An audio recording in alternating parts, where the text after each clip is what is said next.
আমরা চলে এলাম আবদুল্লাপুর। এখানে অনেক রকমের পিৎজা, বার্গার এবং মুরগির যেই অন্যান্য জিনিসগুলো অনেক সুন্দরভাবে সাজানো হয়েছে।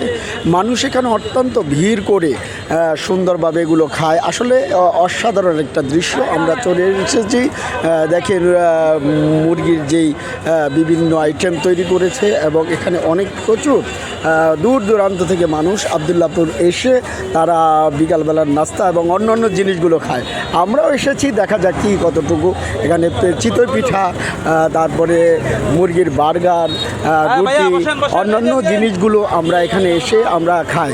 আমরাও এসেছি, দেখা যাক কতটুকু আমরা খেতে পারি। এখানে যে রান্না করতেছে আসলে অনেক অসাধারণ। আসলে খাবার মনে হয় যেন অন্য একটা দেশে চলে এসেছি।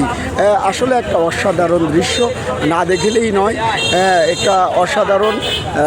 আসুন, এই ভিডিওর মাধ্যমে আপনাদের যদি ভালো লাগে লাইক, শেয়ার, কমেন্টস করবেন।